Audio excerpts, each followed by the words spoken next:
मैं अहमदाबाद गुजरात से राजेश सहगल, आप लोगों का स्वागत है। अभी हम बात करेंगे जो गुजरात के अंदर जो राजनीतिक जो हलचल हुई है। हमारे रूपानी साहब अभी उन्होंने कल रिज़ाइन दिया है।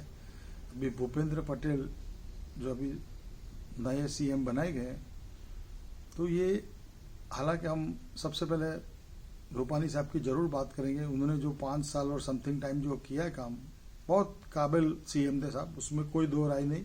और उनके टाइम के दौरान बहुत मुश्किलें आई। कोरोना का आया, पहली लहर आई, दूसरी लहर आई, लेकिन उन्होंने, चाहे वो उनका हैंडलिंग दिल्ली से होता था, चाहे वो कह लो कि अमित शाह के आदमी थे, जो भी था, लेकिन उन्होंने जो गुजरात में बहुत अच्छा, और जो उन्होंने जिस तरह से उसको हैंडल किया, काबिल तारीफ है। और हम रूपानी साहब के शुक्रगुजार, सल्यूट करते साहब उस व्यक्ति को। बहुत अच्छे अच्छे आदमी है, और इसमें कोई दो राय। ठीक है, अभी इन लोगों का अंदरूनी मामला था, क्योंकि इन लोगों को 2022 का विधानसभा का इलेक्शन देख रहा है, क्योंकि इनकी कहीं ना कहीं हालत तो खराब है। क्योंकि जैसे सूरत में आम आदमी, जो आम केजरीवाल जी की पार्टी, वो नेचुरली भारी पड़ने वाली है साहब। और कुछ हद तक कांग्रेस भी, हालांकि कांग्रेस के पास तो बहुत सारे फैक्टर्स है बोलने के लिए, पता नहीं उनकी क्यों इनकी वो लोग इतना आगे नहीं आ रहे, क्योंकि ये दोनों पक्ष बीजेपी पे 100% भारी पड़ते। रूपानी साहब होता, ठीक है, रूपानी साहब ऐसा नहीं है, रूपानी साहब कमजोर मुख्यमंत्री था, हम ऐसा नहीं कहेंगे, क्योंकि जिसका हैंडलिंग ऊपर से होगा वो कमजोर ही होगा, चाहे कोई भी हो। कोई भी आदमी अगर दिल्ली से अगर उसका हैंडलिंग होता है तो कमजोर ही होगा, क्योंकि उसको वहां से जो वो लोग डिसीजन लेंगे, वो यहाँ पे वो उस डिसीजन को हमारे ऊपर मतलब ठोकते हैं, ऐसा कहेंगे तो चलेगा।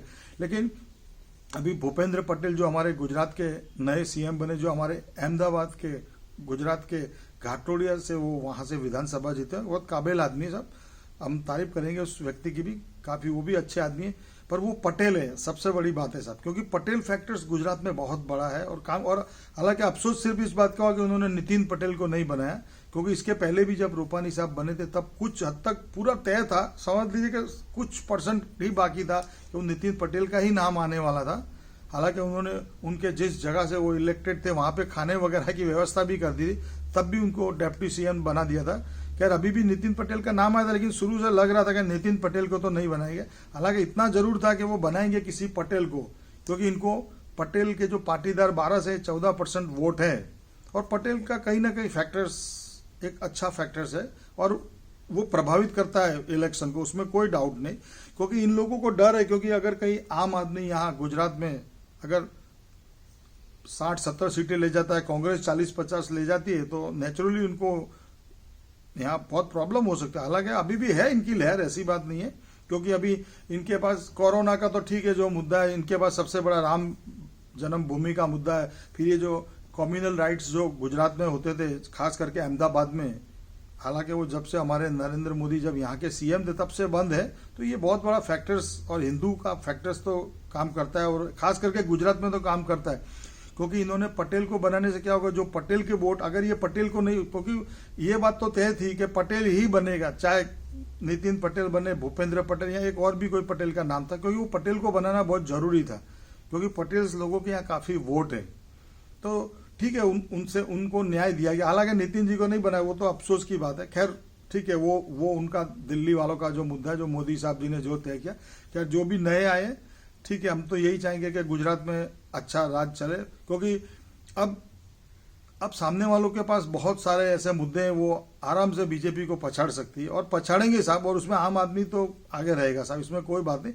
क्योंकि अभी सबसे पहला है कि पब्लिक को सबसे ज्यादा महंगाई में, आज पेट्रोल देखिए 100 के आसपास चल रहा है, डीजल भी चल रहा है, गैस की बॉटल्स, क्योंकि इतने सालों में, चलो ऐसा होता है कि अगर कोई मिली जुली आपकी सरकार बनती है, तो हो सकता है कि आपको अंदर से खींचतान रहती है कि भाई कोई आपको रेट बढ़ाना, ये करना, डिसीजन लेने में परेशानी होती है। और अभी मोदी साहब तो फ्री, अभी आप 5 साल के बाद तो आप दोबारा आए हो साहब, आपको सोचना चाहिए। पर इन लोगों ने, जनता का किसी ने नहीं सोचा, बस इनको बड़े बड़े लोगों को, इनको पैसे वाला बनाना है, बस ये ही करना है। इन्होंने महंगाई, और ये महंगाई की मार पड़ेगी साहब, यूपी में भी पड़ेगी साहब। ठीक है, यूपी में राम मंदिर का मुद्दा है, शायद हो सकता है उस बेस पे इनको वोट मिल जाए, क्योंकि राम मंदिर का मुद्दा में भी हो सकता है, लेकिन फिर भी इस बार इनको यूपी में भी तकलीफ पड़ेगी। और ये बंगाल में तो आपने देखा, ममता जी ने तो इनको हिला दिया, और उनको गुजरात का तो पता, गुजरात में ऐसा नहीं था कि वो बीजेपी हार रही थी, ऐसा कुछ नहीं था, उनको पता है बीजेपी तो आने वाली है, उनको पता है, लेकिन जो वोट्स वगैरह थे कम आई, इसलिए इन्होंने पटेल को बिठाया, जिससे पटेलों के वोट कहीं हमारे टूट ना जाए, क्योंकि पटेल फैक्टर बहुत बड़ा है, इसमें कोई दो राय नहीं है। खैर जो भी इन्होंने डिसीजन लिया ठीक है, जो भी नया मुख्य, लेकिन केंद्र को सिर्फ इतना सोचना चाहिए, ठीक है तुम काफी जगह के इन्होंने मुख्यमंत्री बदले, ठीक है, लेकिन कम से कम महंगाई के बारे में इनको सोचना चाहिए साहब। आज महंगाई कहाँ कितनी पहुंच गई साहब, तनख्वाहें सबकी वही की वही है, महंगाई दिनों दिन बढ़ती जा रही, गैस के भाव बढ़ रहे हैं, पेट्रोल डीजल, इसका सरकार का इस पर कोई कंट्रोल नहीं है। अभी तो इंपोर्ट भी कम हो रहा है, फिर भी यहाँ सब पैदावार वगैरह सब यहाँ, फिर भी महंगाई को ये लोग कंट्रोल, ये सरकार चाहे भले बड़ी बड़ी बातें करे, लेकिन महंगाई के मामले में बिल्कुल फेल है साहब। आज तुम्हारे पास फुल सत्ता है, तुम दूसरी टर्म में आयो, कम से कम सामान्य लोगों का तो सोचो। मध्यम वर्ग तो खत्म हो गया इसमें, जो बड़े बड़े जो है पैसे वाले ठीक है, उनको कोई प्रॉब्लम नहीं है, और जो गवर्नमेंट सर्वेंट है उनको भी क्या प्रॉब्लम है। आप अपने खर्चे कम कीजिए, आप ये पेट्रोल पे तो आप उसमें आपकी ड्यूटी कम कर सकते हैं, कम से कम पेट्रोल पे आप 2-3 रुपये भी अगर केंद्र सरकार 2-3 देवे, राज्य सरकार तो कम से कम 4-5 रुपये कम करो। और ये करेंगे कब, ये कब करेंगे, जब इनका खुद का इलेक्शन है, उसके पहले नहीं करेंगे। उसके पहले तो ये लोगों को मरने के लिए ठीक है, जो भी है अभी ठीक है अभी। और हम थोड़ा कोरोना की बात इसलिए करेंगे कि अभी ठीक है, जो केरल में थोड़े केसेस चल रहे हैं, और ये तीसरी लहर आएगी नहीं आएगी, तो मैंने आपको पहले भी वीडियो में बोला था, वो तो आने वाली ही नहीं है, ऐसा बोलेंगे तो ठीक है। हम और ये अभी जो भी कोरोना के केस हो रहे हैं, इसमें सबसे बड़ा फैक्टर जो सब लोगों ने वैक्सीन लगाई, और दूसरा कि लोग अभी जागरूक हो गए, और हम लोगों को बिल्कुल इसी तरह रहना है, क्योंकि अपनी सुरक्षा अपने हाथ में है साहब, वो हमको ही करनी है। और ये जो अभी पब्लिक जो अपने आप को जो मास्क वगैरह लगाना, सोशल डिस्टेंस ठीक है अभी कर रहे हैं, और ये करेंगे, ये सबके लिए। अभी देखो स्कूल्स कॉलेजेस वगैरह खुल गए, ठीक है, जो छोटे अभी 4-5-6 क्लास वालों का भी नहीं खुल जाएंगे धीरे धीरे। खैर उसमें और उस मामले में भी भारत अभी एट प्रेजेंट तो परिस्थिति अच्छी, और सबसे बड़ी इसमें बात है कि जो अभी इन्होंने इंटरनेशनल फ्लाइटें बंद की है, और मैं भी ये मानता हूं, जैसे अगर अभी किसी भी कंट्री में जाना तो आप वाया घूम के जाओगे, तो आप कोई भी देश में जाओगे 10-12 दिन लगेंगे, तो नेचुरली आप 2-3 बार कोरोना टेस्ट करोगे तो आप वो मालूम पड़ जाएगा भाई आप पॉजिटिव है कि नहीं। तो हिंदुस्तान को भी ये बात का खास ध्यान रखना चाहिए कि अभी फ्लाइट जिस तरह से अभी सितंबर महीने तक तो इन्होंने बैन की, और ये फ्लाइट्स का बहुत बड़ा इसमें इफेक्ट है साहब, क्योंकि जितनी फ्लाइटें आती हैं, जैसे वो लोग भी हम ये नहीं कहते वो सब पॉजिटिव आते, लेकिन ये सरकार जो भी है वो कदम अच्छा है, उसमें कोई, और ये हो सकता है 1-2 महीने और इनको खींचना भी चाहिए दिवाली तक, फिर देखो जो होता है। और फिर एक दूसरी हम बात करेंगे अभी तालिबान की, जो वहां पे उसमें ठीक है बाइडेन सरकार का जो फैसला था बिल्कुल जायज था, उसमें कोई बात नहीं। पर सबसे बड़ी बात आज आप सोचिए साहब कि उसमें अमेरिका की हार हुई साहब। आज 20 साल तक उन लोगों ने, उनकी सरकार अफगानिस्तान पे राज किया, क्या किया उन्होंने साहब, वो तो ऐसा हुआ कि भाग गए वहां से। और उनको डर क्या है, क्योंकि आज भारत भी एक दिन महासत्ता बनेगा साहब, इसमें कोई दो राय नहीं। और अमेरिका को पूरा मालूम है कि सहयोग किसका करेगा, किसी का तो सहयोग उसको लेना पड़ेगा ना, तो इंडिया ही है जिसका सहयोग, क्योंकि इंडिया से पाकिस्तान और ये सब सटा हुआ है। तो आप सोचिए साहब, और ये आप ये सोचिए तालिबान की वहां सरकार बनी, और आज 20 साल तक आपने अमेरिका में किया क्या, इतने आतंकवादी आप बोल रहे हैं कि ठीक है तालिबानी वाले आतंकवादी, वो लोग बोलते हैं नहीं, वो सब अलग बात है, लेकिन आप सोचिए साहब आतंकवादी 20 साल तक थे, तो आपने क्या किया, उनका सफाया किया, क्या 20 साल में किया क्या, बस आपके जो वहां मिलिट्री वाले खाए पिए पड़े रहे, अपना जो आप अपने आदमी मरवा के चले गए, और किया क्या आपने 20 साल। अफगानिस्तान को तो आप वही की वही परिस्थिति में लाके आपने खड़े कर दिया ना, वहां की जो जनता को, वो तो झुलस रही है, वो ना इधर की रही ना उधर की रही, और जो उनका मेन मुखिया था वो भाग गया वहां से। अफसोस की बात है साहब। तो ये अमेरिका की हार नहीं, बिल्कुल हार है साहब, और अमेरिका को डर बैठ गया कि कहीं चीन रसिया ये हावी ना हो जाए, इसलिए उसने भारत का, अभी हमारे मोदी साहब जी वहां जाने वाले, ठीक है, हमें खुशी है कि चलो आज हमारे भारत देश का नाम इतना है कि चलो भाई हमारे पीएम को बुलाया जा रहा, भाई आप आओ, और बिल्कुल सही बात है, और इसमें कोई राय नहीं। और भारत महासत्ता बनेगा साहब, और भारत से सबको डर है सर। और ये जो तालिबानी है, ये जो पैदा, ये आतंकवादी पैदा कौन, ये लोग ही करते हैं साहब। आतंकवादियों के पास इतना फंड कहां से आता है, इतना पैसा कहां से, इतने हथियार कहां से, और अब ऑटोमेटिक सब जो आज के जो एट प्रेजेंट जो हथियार कहां से आते हैं, ये लोग कोई ना कोई बड़े बड़े मुल्क लोग उनको प्रोवाइड करते हैं साहब, और वो ही हमारे सामने इस्तेमाल करते हैं। फिर बोलते हैं कि अफगानिस्तान में ये हुआ, तालिबान ने, अरे ये आतंकवादी तो ये लोग खुद ये पॉलिटिकली लोग पैदा करते हैं आतंकवादी। ये कोई आतंकवादी अपने घर से नहीं आते साहब, ये पॉलिटिकली अपना उल्लू सीधा करने के लिए पैदा करके एक देश को आगे लाने के लिए खुद के देश को तो दूसरे देश को नीचा बताने के लिए उनको आतंकवादी पैदा करते हैं, उनको फंडिंग देंगे, पैसा देंगे। आखिर फंड तो लोग ही देते हैं साहब, ये बड़े बड़े मुल्क देते हैं साहब, हथियार सप्लाई करना।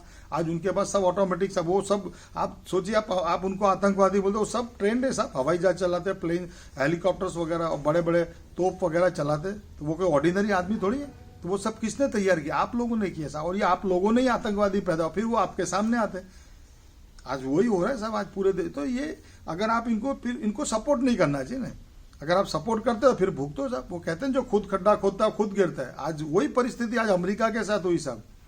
अभी 9/11 के हमले का वो रोना रोते। अभी वो आज सोचिए साहब, उसने 20 साल का बदला ही लिया, ऐसा बोलेंगे तो चलेगा, इसमें कोई गलत राय नहीं। उसमें भी कहा गया था भाई लादेन जी का तो हाथ नहीं था नहीं था। अब वो तो वो जाने, लादेन जी को उन्होंने मरवा दिया, तो ओबामा साहब का नाम हो गया था भाई लादेन जी को इन्होंने मरवा दिया। लेकिन तो भी आज 20 साल का अमेरिका किस जगह पे खड़ा है? इससे तो हमारा हिंदुस्तान अच्छा है साहब। और हम तो यही चाहते हैं कि पूरे देश, पूरे समग्र विश्व में अमन बना रहे। ये लड़ाई वगैरह से कोई रखा दखा नहीं है, क्योंकि इसमें चाहे आतंकवादी का है नहीं रोल है, वो सब अलग बात है। अब इनका फंडिंग बंद करेंगे, अब बंद करके क्या करने का, जब उन्होंने पूरा मुल्क पर कब्जा कर लिया। ठीक है, हाँ, नो डाउट अफगानिस्तान तालिबान से भारत को खतरा है, इसमें कोई दो। हालांकि मैं भी ये भी मानता हूँ आज 20 साल के बाद तालिबान जो अगर वापस उस पर बैठा है सत्ता पे, तो वो ऐसी हरकत नहीं करेगा, मेरा ऐसा मानना है।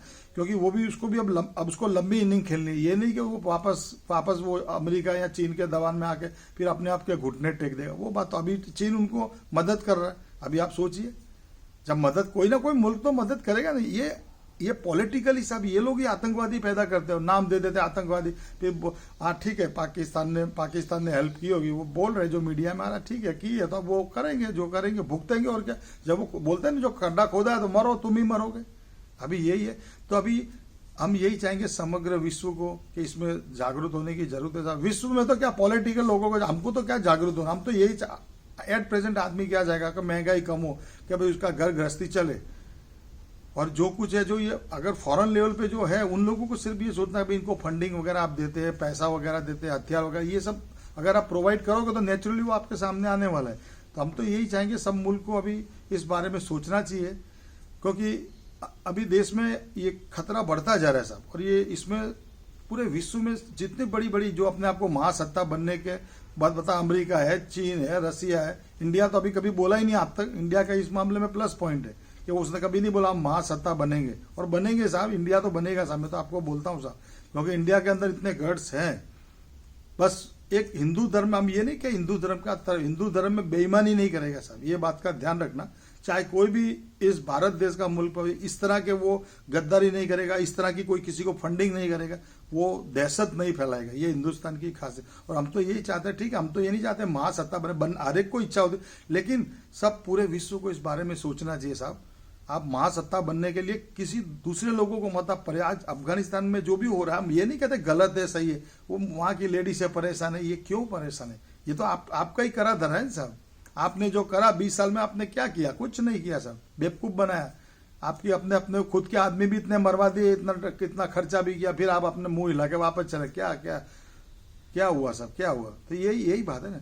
ठीक है, जो भी है, अभी जो हुआ, अभी एट प्रेजेंट तो जो है वो ठीक है, अभी सब कुछ करें। नमस्कार, जय हिंद, जय भारत।